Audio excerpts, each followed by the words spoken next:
Assalamualaikum warahmatullahi wabarakatuh. Salam olahraga.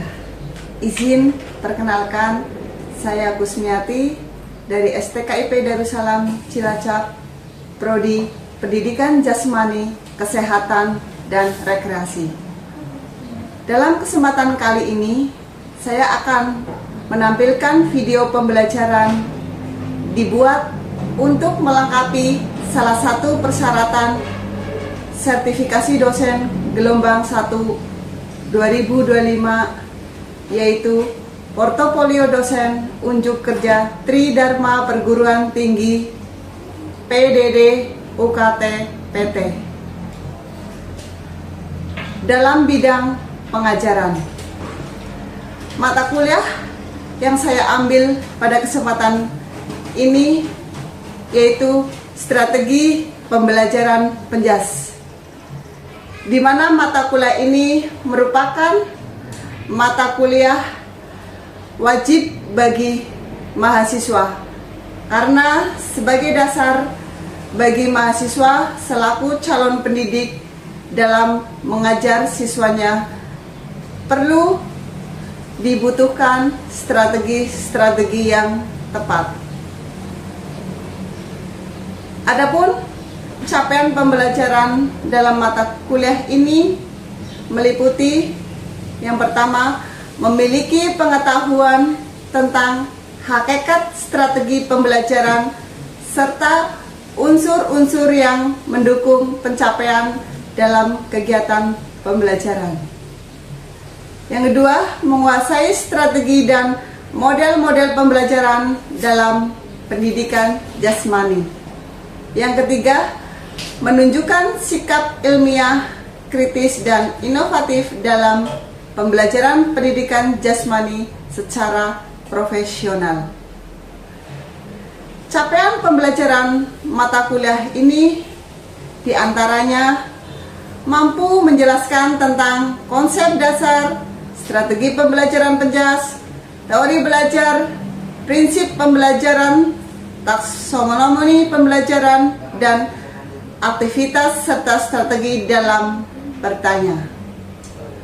Kemudian mampu menyusun model-model pembelajaran, strategi pembelajaran, dan implementasi model pembelajaran.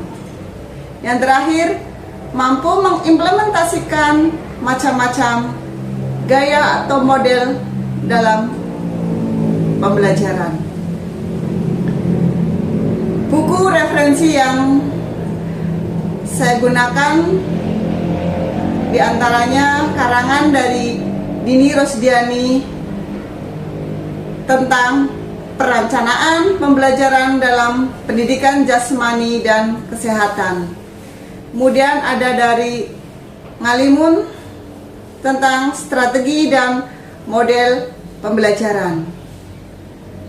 Ada dari Heri Rubuyati terkait teori-teori belajar dan aplikasi pembelajaran motorik, deskripsi, dan tinjauan krisis.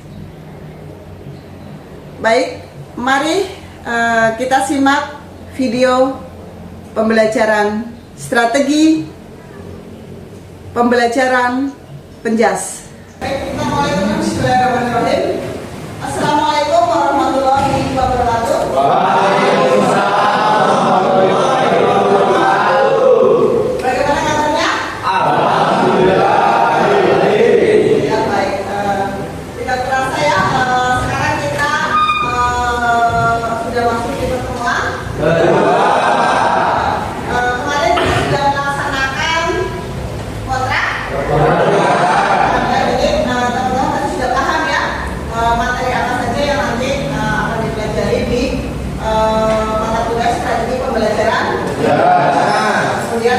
Tugasnya dan sebagainya sudah kita sampaikan. Terlebih dahulu saya presentasi dulu ya. Ini rasanya semuanya berangkat ya. Mas Ansrulo hadir. Oke. Mas Jalil lagi hadir. Oke. Mas Jin hadir. Oke. Mas Bagas hadir. Siap, terima kasih.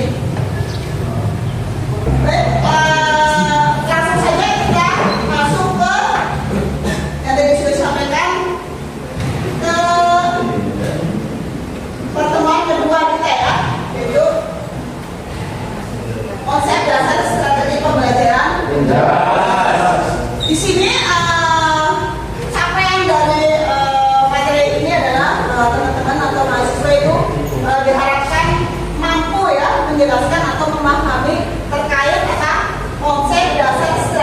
pembelajaran? Ya.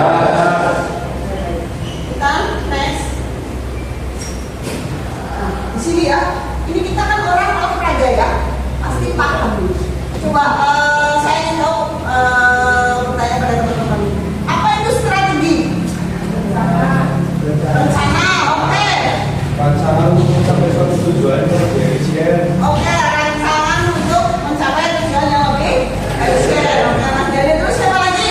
Strategi itu apa? Konsep dasar untuk mencapai sesuatu. Baik, konsep dasar untuk mencapai sesuatu ya. Oke, luar biasa ya teman-teman. Karena kan apalagi kita ya sebagai orang olahraga, ketika kita perform di lapangan, pasti kita harus mempunyai strategi dalam permainan cabur apapun. Mari kita lihat bersama ya. Apa itu strategi ya? Jadi strategi itu adalah sebagai suatu garis besar action dalam melakukan tindakan untuk mencapai sasaran yang diinginkan. Dalam sebuah perlombaan pasti menginginkan adanya pencapaian itu apa? Jadi kan kita tetap lagi dalam sebuah permainan tim ya, harus memiliki strategi yang baik, yang bagus ya, yang kompak menjadi. Maka ini adalah kuncinya ya. Dan juga ternyata di dalam pembelajaran itu kita harus menyiapkan sebuah strategi. Kenapa? Supaya kelak siswa kita yang kita ajarkan, materi yang kita sampaikan bisa diterima oleh para siswa. Gitu ya. Next. Nah ini kita melihat strategi menurut beberapa ahli ya. Nanti teman-teman tidak hanya dua, teman-teman nanti bisa browsing sendiri ya, mencari memperdalam apa itu strategi ya. Karena kan sekarang kan zamannya sudah canggih kan ya. Di sini menurutkan kita ambil tahun yang lama 1995 itu adalah suatu kegiatan pembelajaran yang harus dikerjakan guru dan strategi agar tujuan pembelajaran apa? Jadi supaya tujuan pembelajaran itu dapat tercapai secara efektif dan efisien. Kita sebagai seorang guru kita sudah menyiapkan strategi. Kita mau mengajar. Maka itu, guru itu udah gak belajar ya. Karena guru itu kita harus selalu belajar. Kemudian menurut konsep ya dalam Sanjaya ya 2007 itu sebagian setiap kegiatan yang dipilih yaitu dapat memberikan apa? Ya menuju apa? Pencapaian tujuan pembelajaran tertentu. Iya betul. Kembali lagi dikatakan di sini kita fokusnya terkait pembelajaran. Fokus kita adalah prodi PJKR pembelajaran di PJKR. Karena sekali ini gimana misalkan nih teman-teman dalam memberikan sebuah materi, misalkan bola voli. Yang namanya anak-anak, apalagi kita misalkan ngajar di elementary school atau ya, sekolah dasar ya, sekolah dasar ya. Kita jadi harus paham ketika diajarkan bola voli, apakah kita langsung kasihkan bolanya yang asli, apakah kita modifikasi supaya teman-teman atau anak didik kita tidak merasa takut ketika bersentuhan dengan apalagi baru pertama kali mengenal. Jadi gitu. Biasanya kalau anak-anak sudah pertama kali pengenalan itu udah takut, biasanya di sananya itu agak susah untuk diajak berolahraga. Jadi kita harus benar-benar fokus ya, tujuannya itu ada apa ini. Kita next. Nah, ini ada komponen ya. Komponen strategi pembelajaran. Ada apa yang pertama? Guru. Iya, karena ada guru supaya ketika kita mau mengajar, ada guru kan. Kemudian ada peserta didik atau siswa. Karena biar nanti ada guru ada siswa maka terjadilah interaksi dalam pembelajaran. Kemudian ada apa tuh? Tujuan. Yang masih ingin dicapai. Misalkan kita mengajarkan dalam lokomotor dan non-lokomotor. Itu misalkan gerak dasar supaya anak menguasai atau paham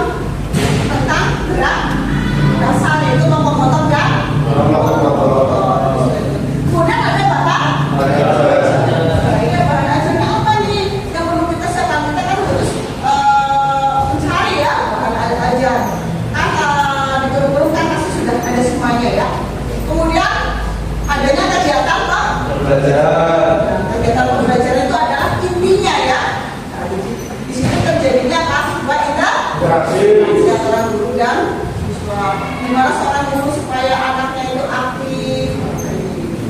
Kemudian adanya metode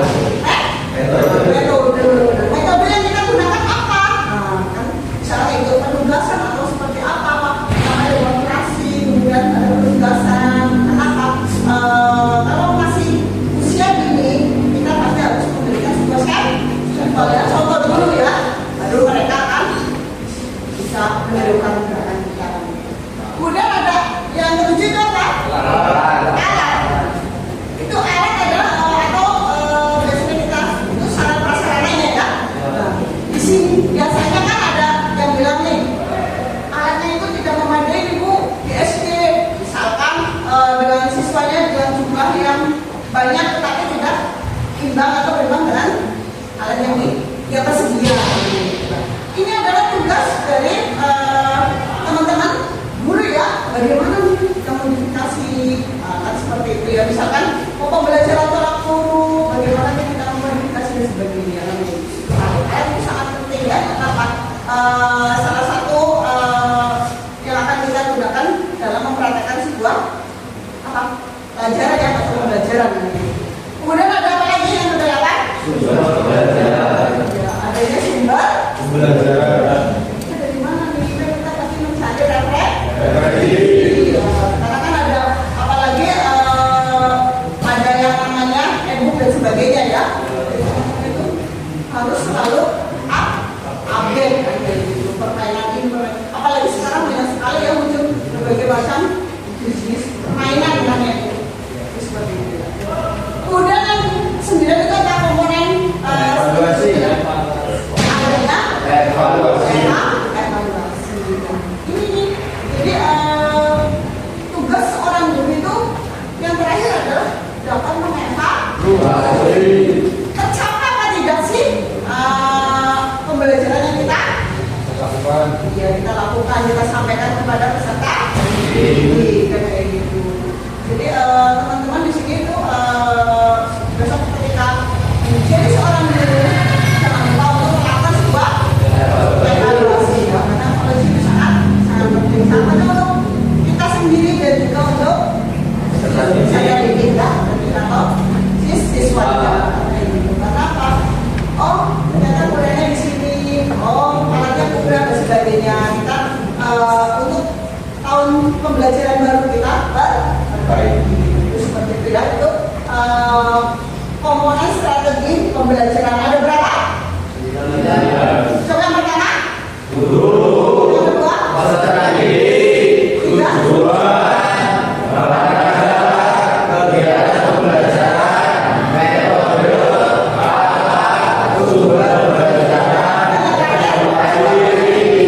oke.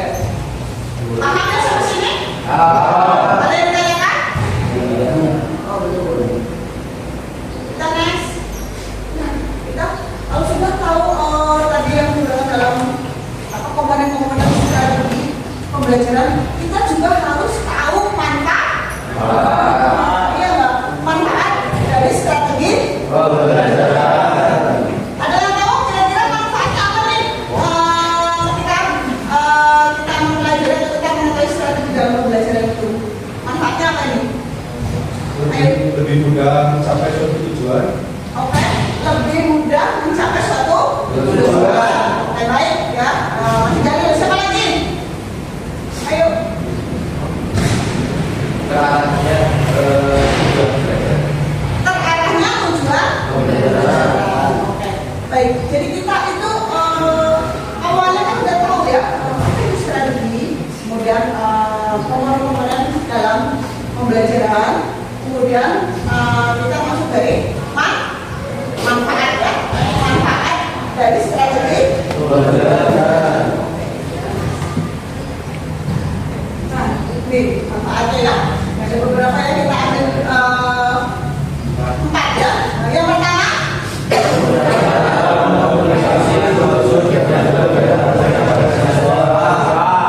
memudahkan dalam mengkomunikasikan maksud kegiatan belajar mengajar pada siswa. Jadi sebenarnya dalam strategi kita itu pasti akan lebih tertata ya, lebih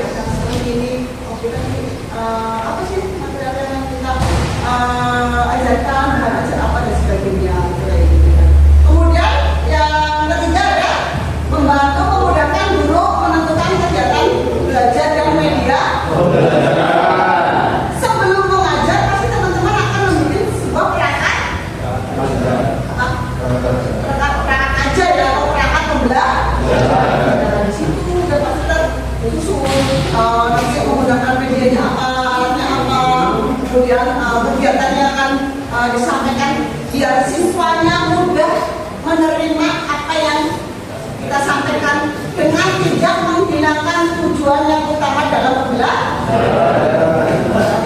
Ada yang bisa memberikan contoh?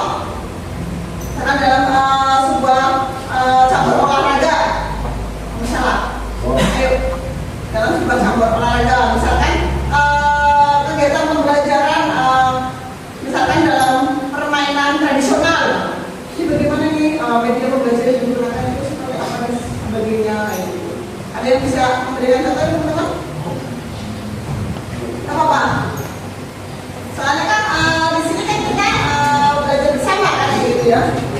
Jadi kita memudahkan kegiatan belajar dan media pembelajaran. Kita karena kan kita udah mempunyai apa? Perangkat. Iya, jadi kita udah mempunyai sebelum kita mengajar udah memiliki apa? Bahan dan sebagainya. Kayak gitu ya. Di sini belum ada ajar soalnya ya. Oh iya, soalnya kan baru juga ya. Oke, yang keempat ada apa? Penilaian dan evaluasi. Penilaian dan evaluasi. Tadi sudah disampaikan bahwasanya ada evaluasi. Evaluasi tadi untuk apa? Fungsinya?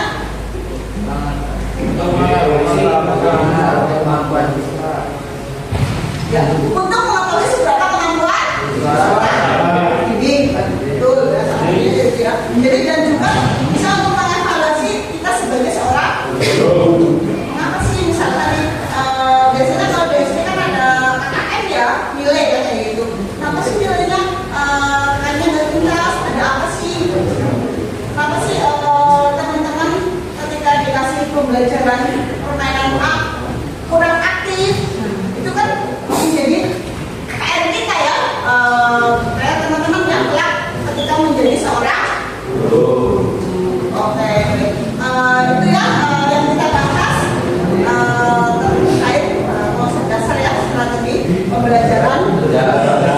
Ada yang ditanyakan teman-teman? Ayo kita kan diskusi ya di sini ya, jangan diam lihat adanya apa ini pembelajaran kan adanya tidak dosen dengan silakan respen ya yang ingin bertanya. Oke. Bagaimana sih pentingnya metode dalam strategi pembelajaran menjas untuk kita sebagai calon guru? Oke, baik. Luar biasa ya, Prof. Ya, kita harus menyiapkan adanya sebuah metode ya dalam pembelajaran. Kenapa? Karena metode itu adalah cara ya nanti ketika kita akan menyampaikan sebuah materi yang kita sampaikan terutama dalam materi-materi pembelajaran olahraga. Jadi itu benar-benar kita itu harus paham yang tadi saya katakan, apakah kita langsung penugasan, apakah kita bisa menggunakan demokrasi dulu baru nanti siswanya atau misalnya kita baru mengikuti atau melaksanakan tugas dari kita. Itu seperti itu ya. Jadi kita harus benar-benar disiapkan. Metode itu apakah disesuaikan dengan apa? Materi ya. Materi akan kita ajarkan sesuai apa enggak nih? Misalkan itu seperti itu ya. Baik. Luar biasa ya. Ada lagi nih kita berdiskusi di sini ya. Ayo. Izin Bu bertanya, apabila nanti kita sudah menjadi seorang pendidik, apabila menemukan anak yang salah satu anak mempunyai kebutuhan khusus atau bisa dikatakan disabilitas, bagaimana kita menentukan strategi dalam pembelajarannya? Baik. Bebas, pertanyaan dari saya. Bisa langsung respon pertanyaannya Mas Daniel. Mas Daniel, apakah sudah tahu di SD pernah ada yang istilahnya itu berkebutuhan khusus atau anak yang berbeda dengan teman-teman lainnya? Ya, kebetulan kan di rumah saya dekat sama sekolahan, itu kebetulan sekolah dasar yang tentunya berbeda dengan SLB atau sekolah luar biasa. Nah, dalam ada salah satu anak yang dalam kemampuan berpikirnya itu lambat. Nah itu kan harus menyesuaikan dengan yang mempunyai atau anak yang normal. Nah itu dalam pembelajarannya kan berbeda. Itu seperti apa? Oke, baik. Berarti Mas Daniel tahu ya, karena kebetulan posisi rumahnya juga dekat ya dengan sekolahan, dan mungkin jadi bisa mengamati dan bisa, apalagi guru olahraga sudah kenal ya. Baik. Memang itu adalah salah satu bentuk tantangan ya. Jadi kita harus memiliki sebuah strategi. Kembali lagi, anak didik kita dari kalangan, dari keluarga yang berbeda ya enggak, walaupun satu keluarga aja biasanya karakternya juga berbeda.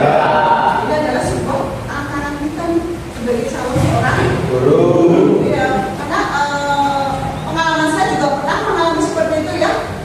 Jadi dalam satu SD itu ada satu anak yang memang seharusnya masuk ke SLB ya, atau kelas sekolah ya berkebutuhan khusus ya, tetapi karena mungkin desa ya jauh sekolahnya, karena kan satu kecamatan itu nggak mesti ada ya, dan kemudian juga keterbatasan biaya dan sebagainya.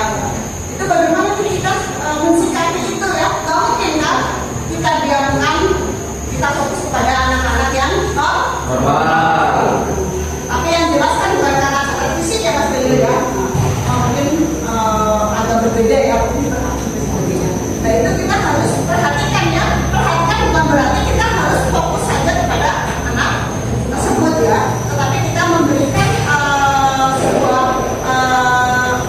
sikap ya, sikap dalam kita memberikan perhatian kepada anak yang berkebutuhan tersebut, tapi juga tidak menyampingkan kepada teman-teman yang mungkin bisa nanti kita bisa berkomunikasi, nanti kita berolahraga ya dengan mereka yang memang membutuhkan gitu. Jadi kadang saya pernah mengajar dulu pengalamannya, karena saya juga berawal dari menjadi seorang guru ya, guru SD dulu saya. Tiba-tiba ketika saya mengajar di kelas ya, waktu itu kan puasa kan biasanya teori ya, tiba-tiba ada anak maju ke depan, saya pikir mau perform ya, ternyata dia menulis sesuatu yang memang tidak seharusnya dia tuliskan di papan tulis. Nggak langsung saya marahin, tetapi nanti ketika keluar dari kelas terus saya bertanya, kenapa sih anak tersebut seperti itu? Kita juga harus didik dia kan kembali lagi peserta didik kita dari keluarga yang beraneka. Bisa saja terjadi karena keluarga dari brokat, kemudian dari keluarga yang ditinggal orang tua, kan rantau dan sebagainya, hidup dengan neneknya, kakeknya, itu kan masih berbeda ya. Biasanya kan memang seperti itu ya. Dan kalau yang seharusnya masuk SLB itu biasanya kan pelayanan bisa di mental sebagainya. Memang kita juga harus perhatikan, apa juga kita harus diskusikan ya dengan orang tuanya. Kalau memang benar-benar anak tersebut sama sekali tidak mampu mengikuti untuk sekolah yang umum, alangkah baiknya direkomendasikan untuk masuk ke SLB. Seperti itu ya. Luar biasa ya. Ada lagi nih satu lagi pertanyaan ya. Izin bertanya Bu, nama saya Tanti. Terkait konsep dasar strategi pembelajaran tugas, bagaimanakah langkah-langkah merancang strategi pembelajaran tugas tersebut? Terima kasih. Oke baik ya. Luar biasa, terima kasih ya. Kita harus merancang sebuah strategi ya. Kembali lagi apa yang akan kita ajarkan, ya kan? Apa yang akan kita ajarkan, kemudian metodenya apa yang tadi ditanyakan, kemudian alat atau sarana apa yang akan kita gunakan, supaya kita kemas semuanya itu. Dan jangan lupa waktu di dalamnya ada sebuah tugas masing nanti ya, dan kita tahu ya hasil dari apa yang kita ajarkan seperti apa kayak gitu. Kita kemas dari situ, maka kita akan paham ya, kita tahu langkah-langkah dalam strategi pembelajaran penjelasannya kayak gitu ya. Memang semua itu kita harus paham ya, langkah-langkah supaya bisa mencapai sebuah tujuan ya dari pembelajaran yang akan kita sampaikan. Karena kan tadi sudah saya sampaikan bahwa guru sebelum mengajar pasti akan membuat sebuah perangkat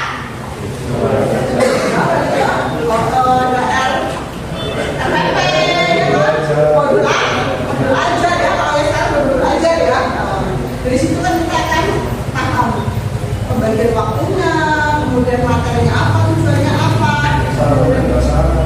betul. Kemudian ada lagi nanti evaluasi terakhir tercapai apa enggak sesuai dengan tujuan pembelajaran yang kita harapkan. Itu seperti itu ya. Jadi semuanya udah paham ya? Oke, baik, udah paham. Minggu depan kita akan melanjutkan di berikutnya yaitu terkait tentang teori belajar. Jika tidak ada pertanyaan, kita closing ya teman-teman. Terima kasih. Mohon maaf jika ada salah. Kita closing. Wassalamualaikum warahmatullahi wabarakatuh.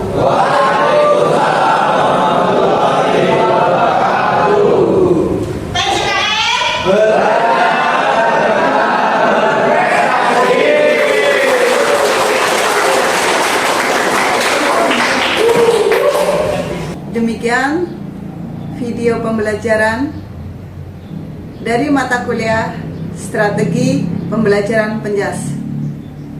Kurang lebihnya mohon maaf. Billahi taufiq wal hidayah. Wassalamualaikum warahmatullahi wabarakatuh. Salam olahraga.